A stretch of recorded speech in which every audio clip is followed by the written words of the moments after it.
So my talk is based on joint work with Xavier Erny and Eva Loscherbach. Xavier Erny was our with Eva PhD student, and Sasha Alexander Yurievich was one of two referees of his PhD thesis. So the subject, Alexander Yurievich, knows very well this subject. The model, the physical model,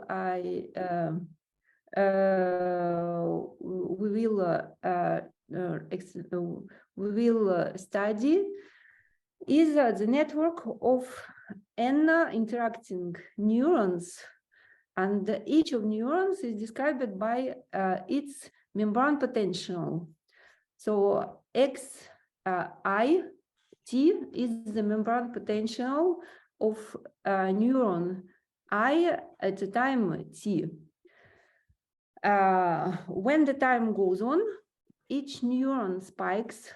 That means it sends some potential to other neurons with the rate f of its potential, depending on its potential value. F is a subject of some assumptions that will be precised. That will be precised later. At least f is Lipschitz, increasing and bounded. And what happens when a neuron I spikes? First of all, its own potential is reset to zero. Zero is a resting value. And secondly, all other neurons receive an additional potential with a value W, E, I2G. I is the index of the neuron which gives, and G is the index of the neuron which receives. So W is called synaptic weight. What happens between successive spikes? There is an exponential loss of potential at constant rate alpha. The choice of this rate is also justified by the fact that in this way we obtain a Markovian system. And in our situation, we will consider a mean field interactions. That's mean that the interactions are all the same for all neurons and depends only on n, not on the pair of neurons that's involved. There are well-studied so-called averaging scaling, which corresponds to the law of large number scaling. We divide by n the size of the network. And who is W? W is some random variable.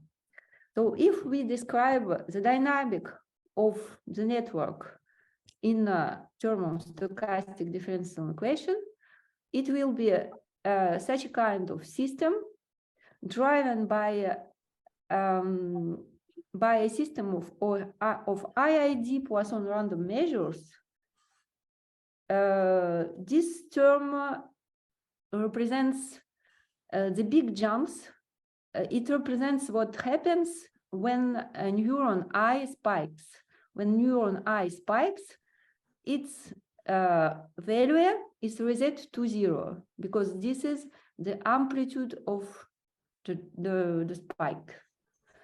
And this second term represents the interaction and also represent the influence of all small jumps. When neuron I spikes, it also gives this value W divided by n to all other neurons. The question is, what happens with this system when the size of the network goes to infinity, when n became large? The situation with averaging scaling is very well studied, and it gives rise of the phenomenon which called propagation of chaos. What does it mean? It doesn't mean that the interaction term became averaged in the limit, and all the particles became independent in the limit, not only independent, but also identically distributed. So this equation in this system in the limit becomes this one. And here we see that there is no interaction, and the dynamic of each neuron is independent of all other. This model was very well studied in many papers. Cesac, Galvez, and Doscherbach, De Masi, Galvez, and Doscherbach, Perzuti, and so on. And and also the phenomenon of propagation of chaos can be described in terms of the empirical measure. So if we consider the empirical measure of the system, this is a random probability measure, in our case, on the square code space. So this is also a random variable with value in the space of probability measure on the square code space. And there is an equivalence. The propagation of chaos, which means that the law of any k first coordinate converges to the product law, it is the equivalent to the fact that the empirical measure will converge in law to some deterministic measure. And of course, this deterministic measure is also the law of each particle in the limit. So the propagation of chaos is equivalent to the convergence of empirical measure to some deterministic measure. And in Xavier's thesis, he considered, and we considered, the case of diffusive scaling. Instead of be scaled by the size of the system, the weight is scaled by the square root of the size of the system. Now we have to choose U as a centered random variable, otherwise the interaction term will explode. So it gives rise to such a system of stochastic differential equation. And the question is the same. What will be the limit of this system, the limit in distribution, when n goes to infinity, when the size of the... Yeah? Sorry? Question? Questions? No? Okay. So the question is the same. Will it give rise of the propagation of chaos or something else? Here we see that the only interaction term is the martingale term. Here is it. And to guess the limits of the system, we have to guess the limit of this martingale term. And the integrals corresponding to different g are uncorrelated because the Poisson random measure are independent.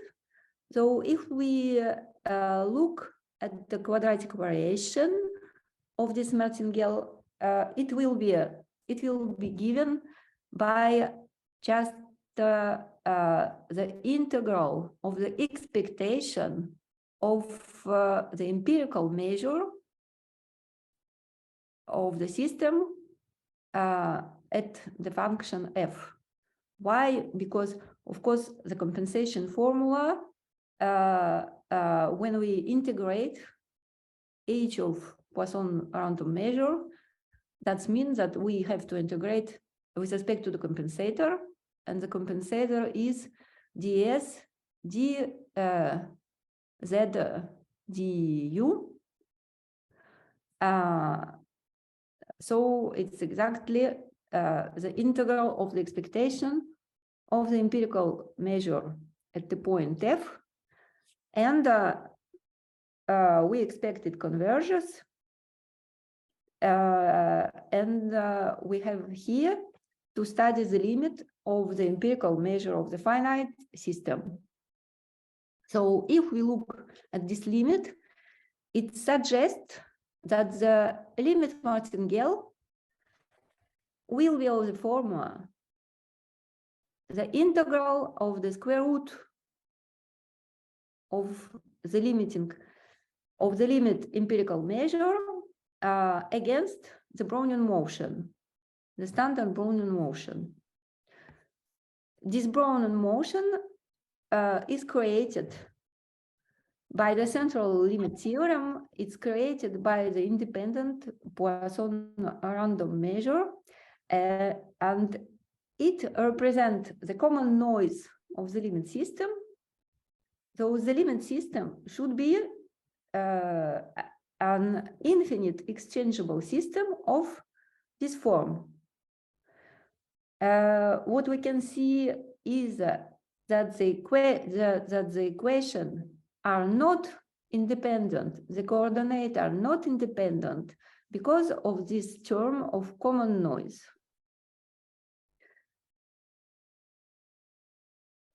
And because of this not independence of the particle, we see that the limit empirical measure should be random, otherwise it would be deterministic.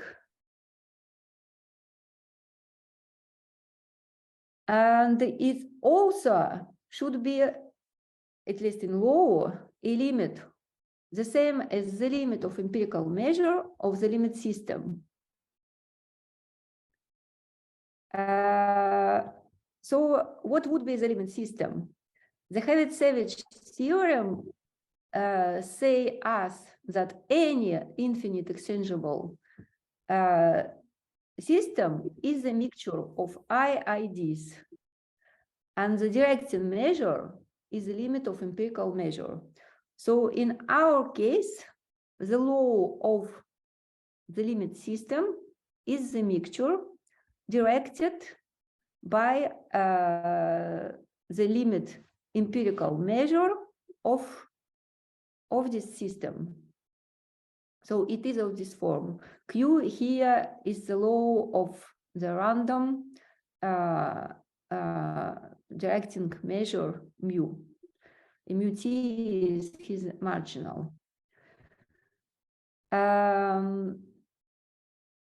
What does it mean?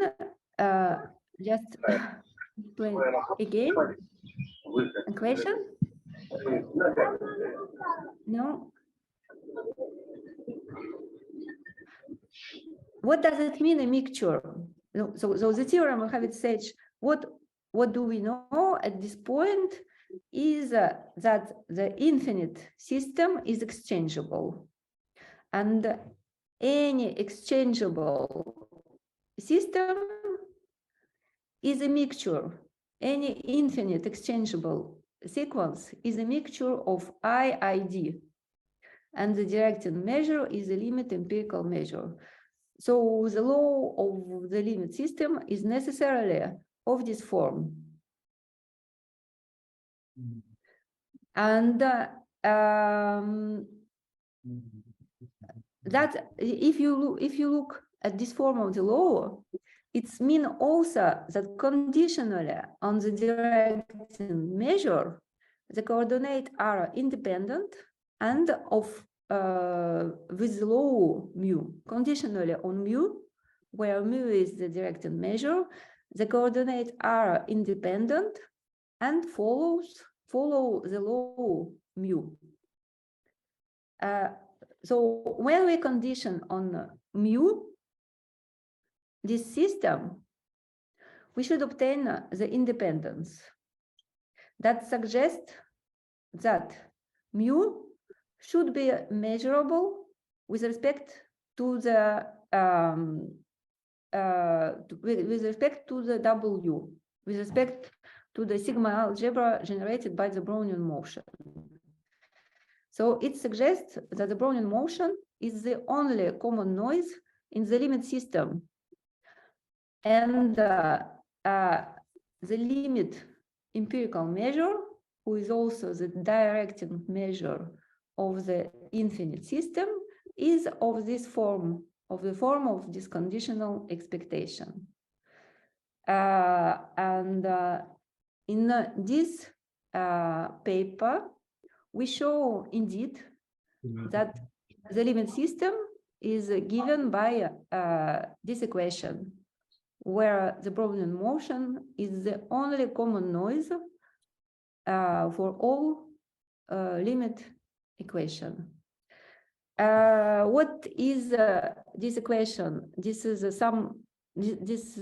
nonlinear equation, some kind of Markin-Vlasov, but it depends on the conditional law instead of the usual situation of dependence on the law of xt. And the first question is why this equation, why this system is well posed. And it's enough to answer why one equation is well posed, because they all are of this form.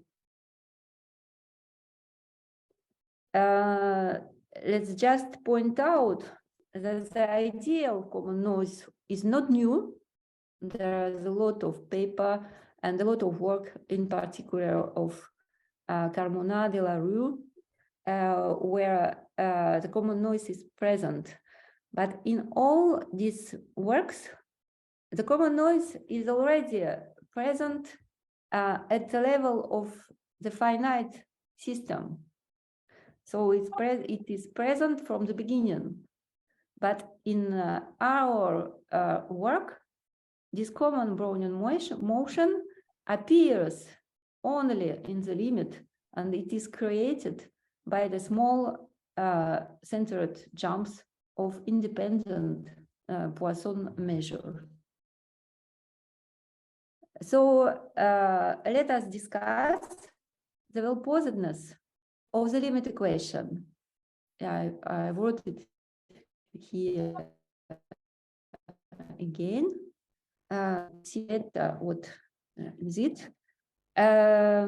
We suppose, in fact, it is not usual, not only because of this dependence on the conditional law, but also because of this term, which is, of course, non-Lipschitz. So how to show at least the uniqueness? The idea is to consider a distance not between two different solutions, but the distance given by some function a. So instead to consider the distance between two solutions x and y, we will consider the distance between a of x and a of y. And we will see why this choice is justified. For instance, here are the assumptions on the function A.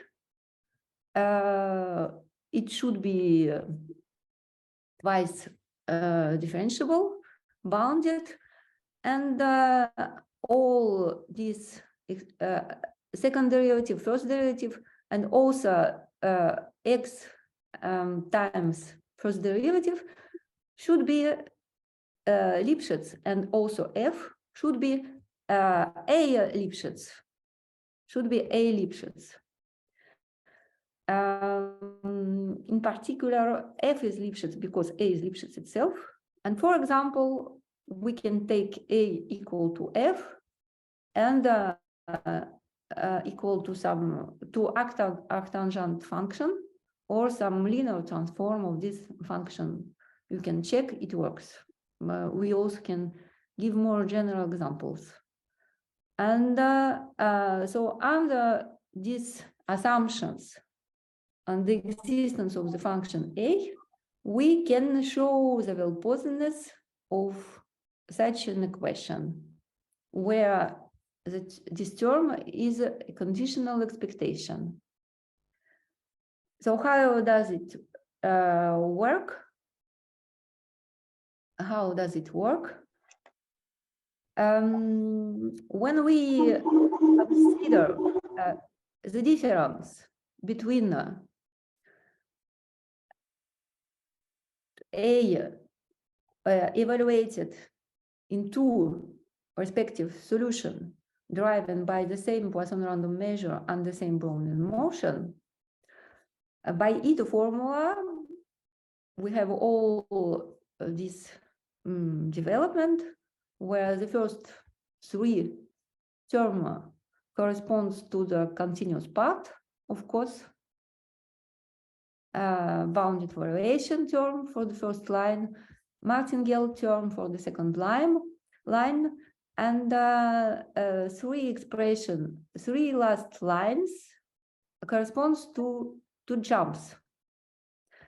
And here we see that when we will take the expectation of this jump part, what will happen? What will happen?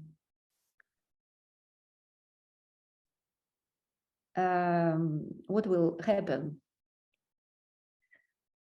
The expectation will change the integral with respect to the Poisson random measure in the integral with respect to its compensator.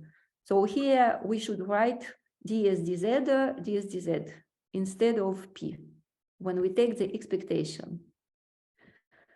And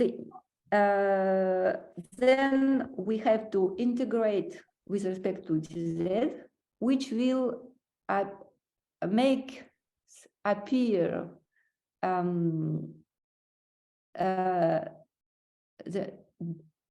the term. So I will show you because I wrote it. So in the end, we will end up with such a function.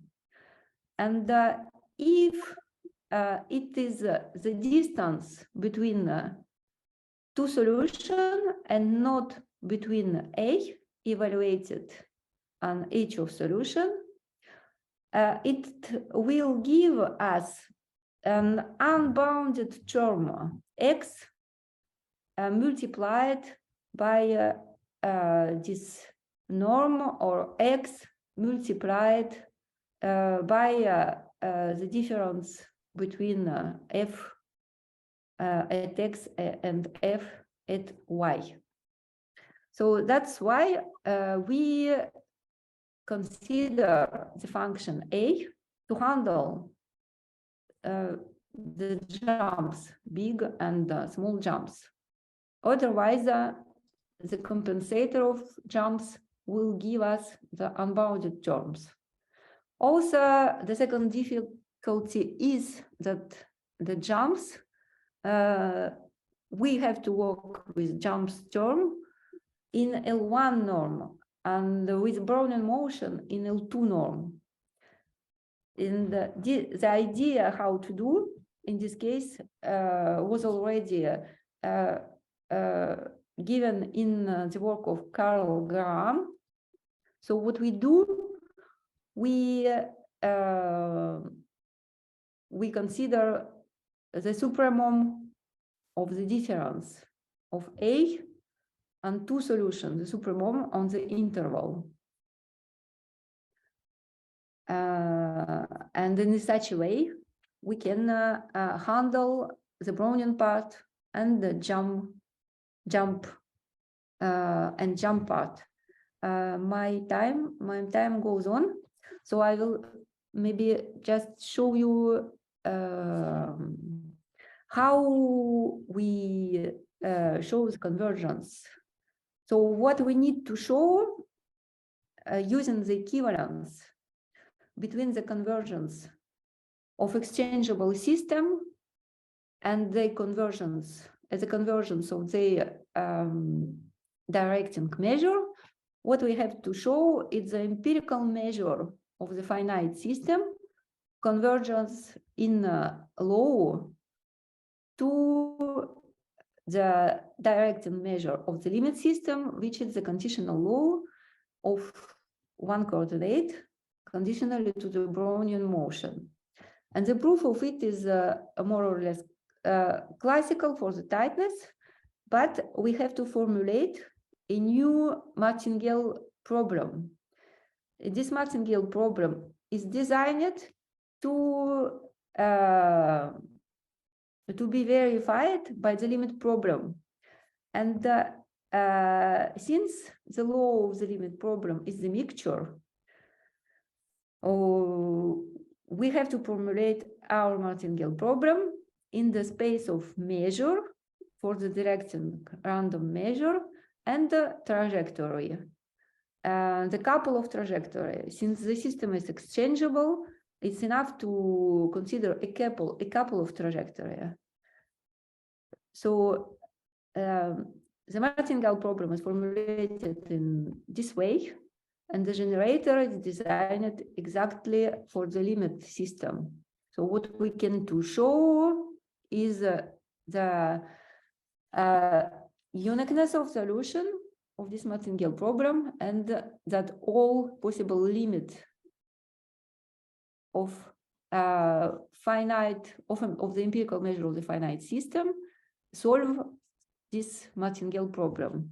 So I will just finish with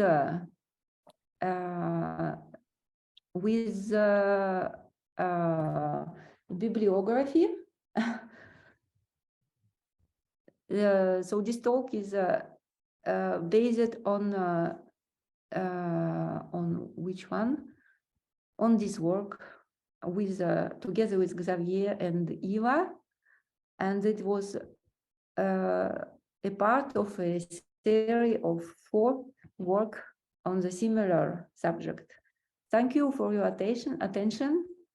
If there are some questions, it will be a pleasure for me to answer.